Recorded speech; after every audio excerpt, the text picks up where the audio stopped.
Hello, this is M. Welcome to my channel, OMNIIMAGO.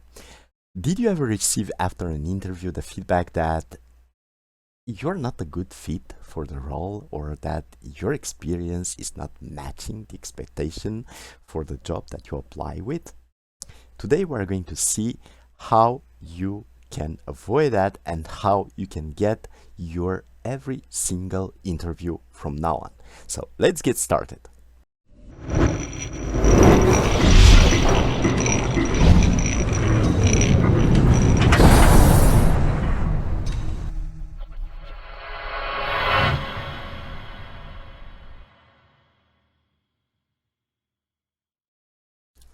You are going to get every single interview from now on by being more focused on the question that you are being asked, giving more structure and data to your answers, and showcasing more the value that you will bring to the company that you applied with. And how you are going to do all that is going to be using a simple and efficient method, which is called STAR. And this method, in some cases, for some companies, is even a standard for their interview approach. And for any other company, it will always bring a high value each time that you are going to use it.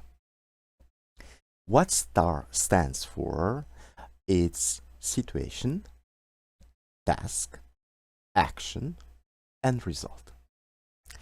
As an overview about the STAR model, it's very useful to give as much data as possible. Could be numbers, could be percentages, could be emotional state of people, could be state of business, could be any kind of data, but it's very important to give data and also to be prepared. I'm smiling because in every single video of my channel, when we were discussing about the interviews, I'm insisting on preparation and how important it is to be prepared. Yes, it's very important to be prepared and to have in advance the most impactful experiences that you ever lived, organized using the STAR model, just to be ready to answer the questions that the hiring team or interviewers could ask you. Now let's move on to the situation and to better understand what is the situation in STAR. In the situation, you need to explain which was the problem, which was the root cause, and also to provide a bit of environment to make the hiring team and the interviewers understand which was the initial state before you acting on solving the problem. Imagining a scenario, let's say that in March 2022, I was account manager in the company ABC. I was part of a team of 5 people, and 40% of our weekly time was used for some non-critical steps coming from one specific policy. If you want to give even more details, you can explain that the 40% of the time was actually out of 40 hours working time per week was 16 hours per person, and being a team of 5, actually there were 80 hours per week wasted for those non-critical steps. In the situation, you need to be catchy, and not catchy by improvising or by imagining anything, but simply by thinking about the actual initial state that was before you to come and to act, and also to ensure that you captivate your audience since the very beginning. If you have a good situation, if you present well the situation, the hiring team or the interviewers are going to pay all the attention to what you are going to say next. So let's see which is the task or what we need to have for the task for that given situation.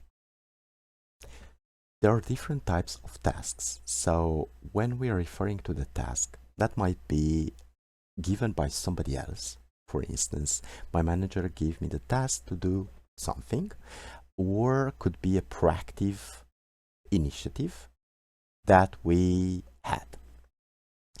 In this example, we are going to take the second type of task. So let's imagine that I proactively decided to act and to find some improvements to those 40% of the working time impacted.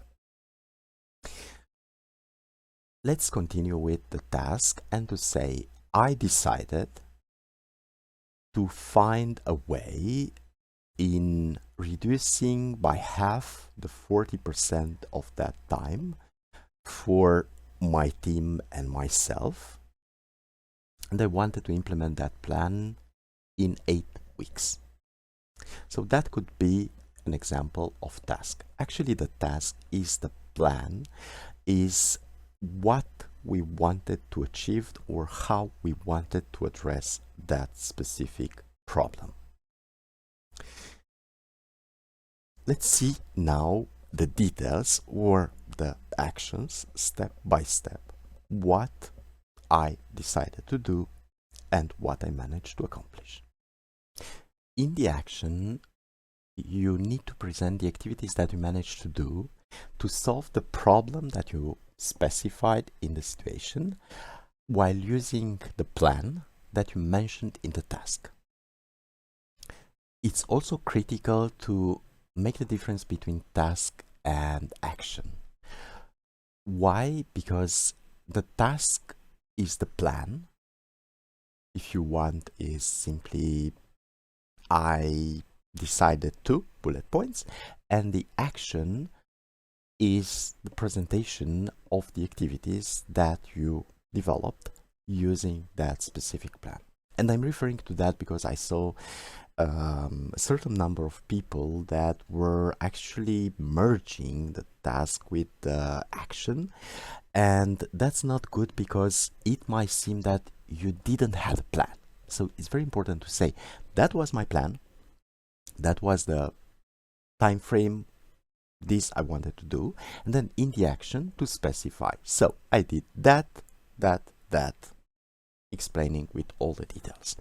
So continuing with our example, let's say that I started by asking also my peers from the other teams within the same department. There were 4 other teams aside ours, to better understand if they had the same issue with that period of time, that 40% of the working time per week, or it was limited to our team.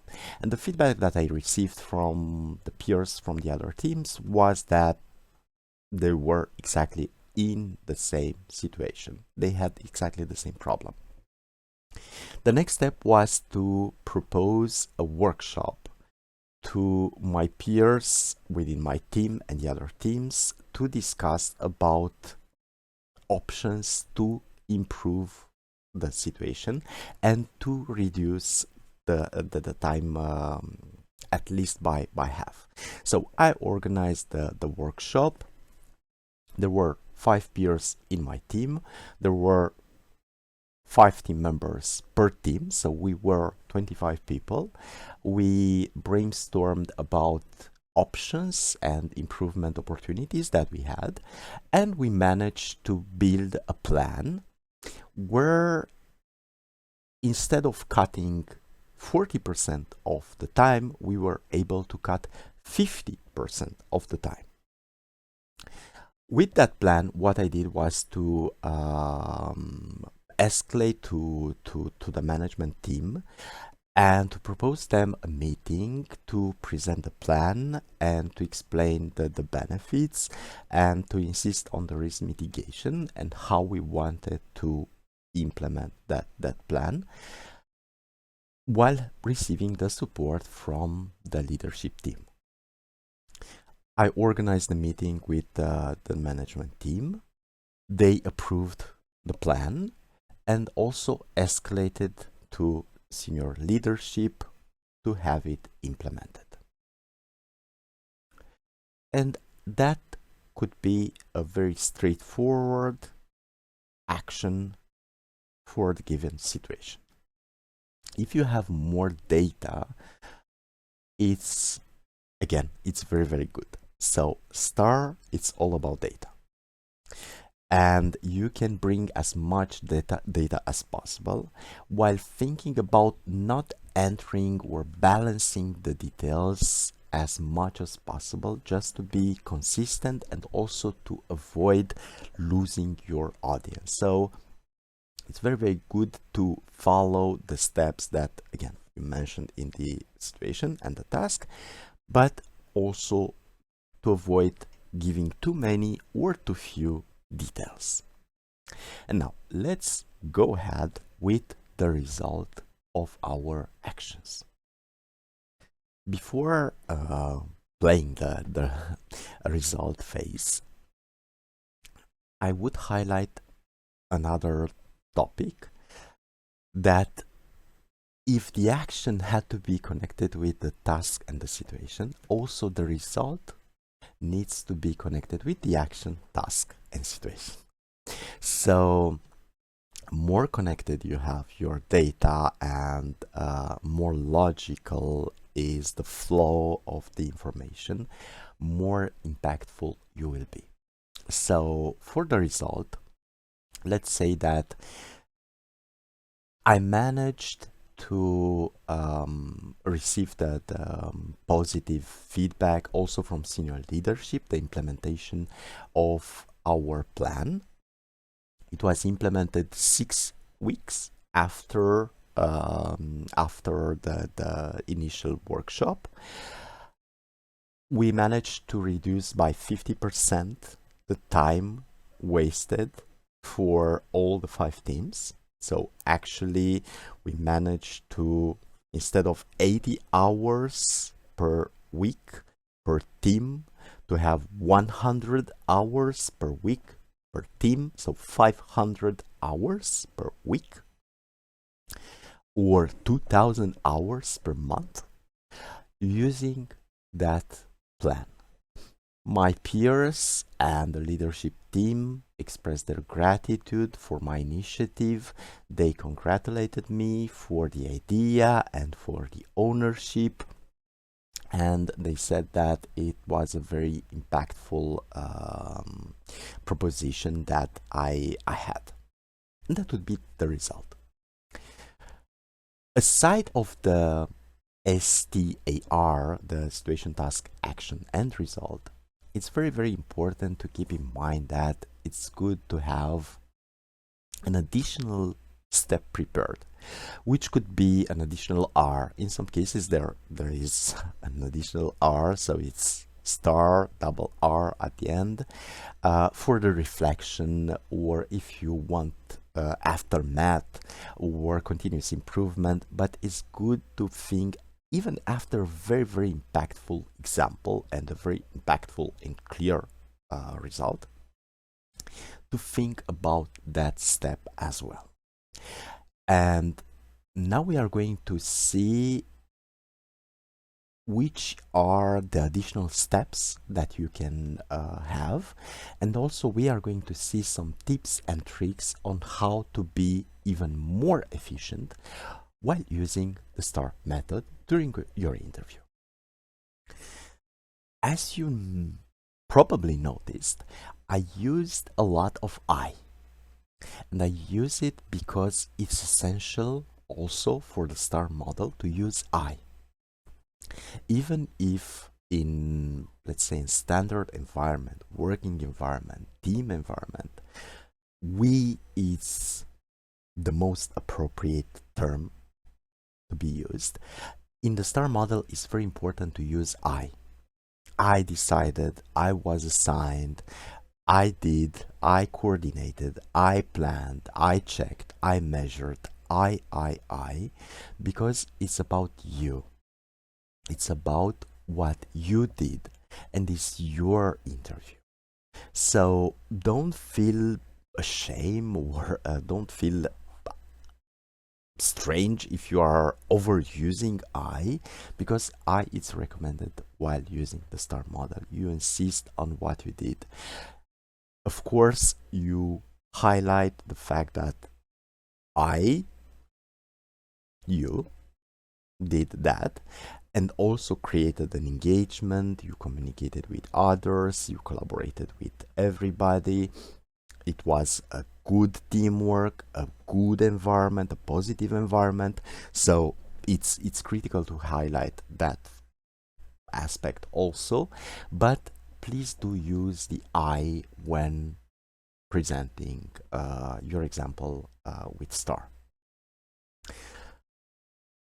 The next step would be to, again, to prepare your examples upfront before the interview, to think about your most impactful experiences. If you don't have an experience, a professional experience, you just started working, or you just graduated, or you don't have a large experience or a lot of examples, you can take examples from your school, from different social events. So you can take example as you wish, because you need to get the job. But please do be prepared with most impactful examples.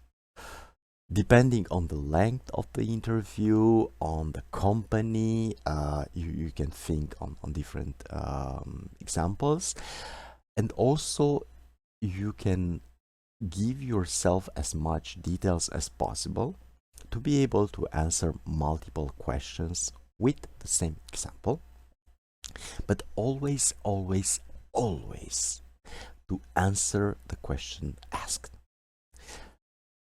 So our example could easily answer the question, give me an example when you took the ownership to innovate in a business environment.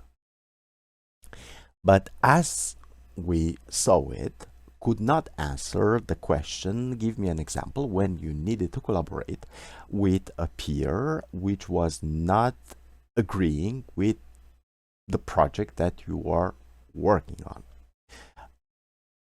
If you had, for instance, in your example, you had a person that was not supporting the idea, you can add that part, the communication and collaboration part, integrated in your example, and then you can use the same example to answer both questions. But the very straightforward approach is to use the most appropriate example for the question that you are being asked. It's very, very important. Aside of a good technique for STAR, aside of respecting STAR, using STAR, it's very, very important to have examples that will fit the questions that you are going to be asked. Then, being your example, being a piece of your life, actually, it's very important to put a bit of passion in your presentation. So even if you prepare very, very well your example, and you have a good structure, and you repeated your example 20, 50 times, and you change it 100 times, it's great to put a lot of passion to keep your audience engaged. Because more passion you are going to use when presenting your example, more attractive you will be and more engaged your audience will be, because you need to keep your audience engaged all along the time. Using numbers, again, using numbers, data, people, feedback, engagement, it's very, very critical.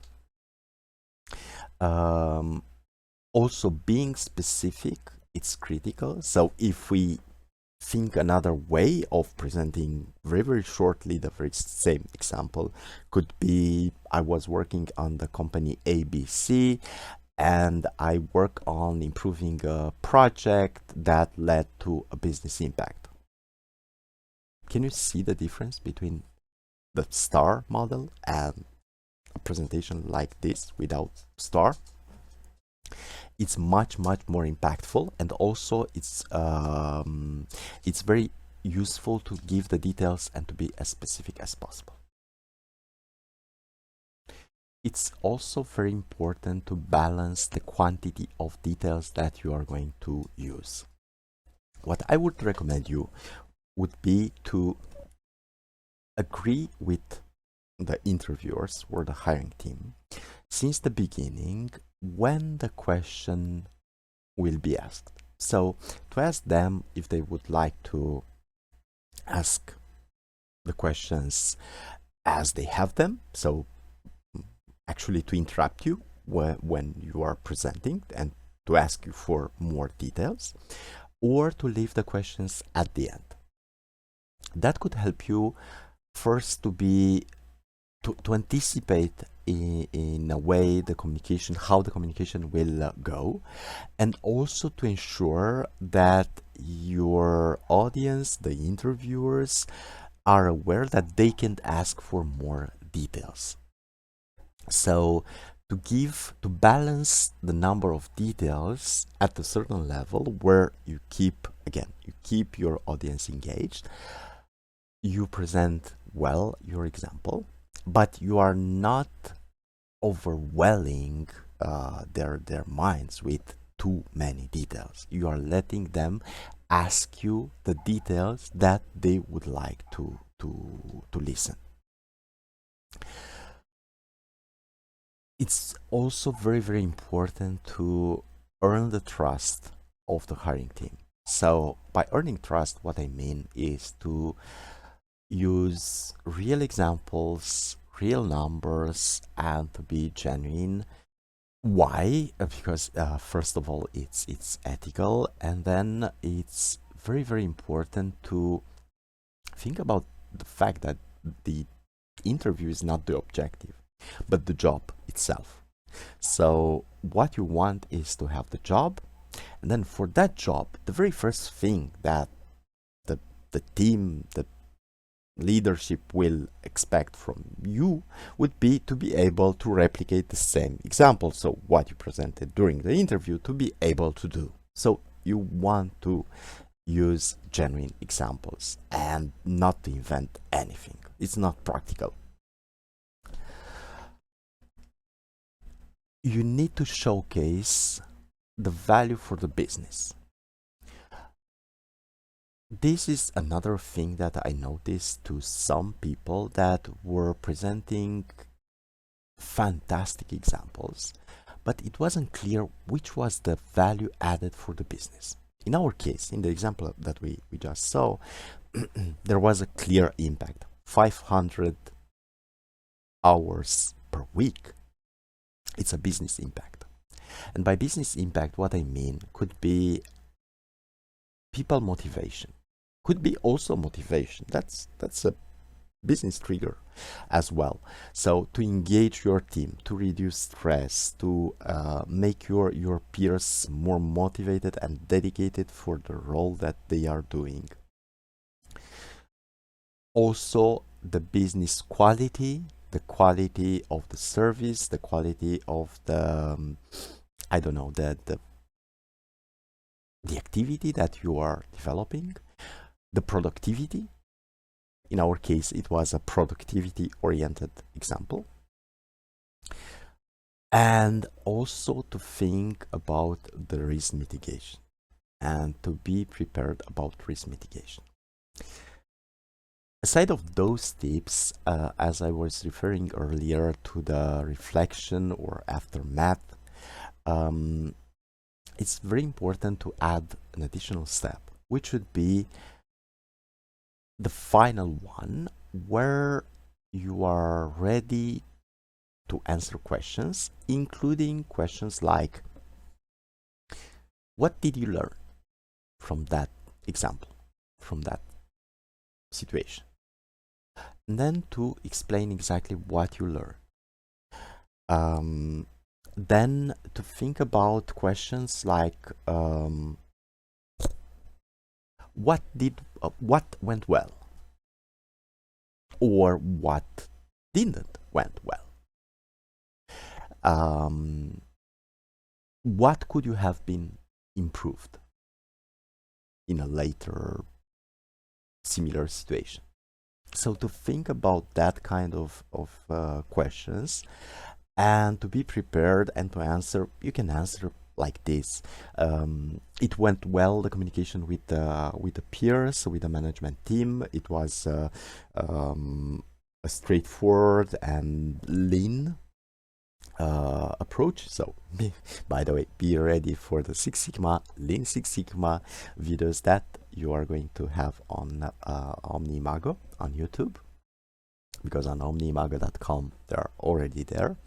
So it was a lean execution of the plan, and the communication and the feedback received were simply very, very positive.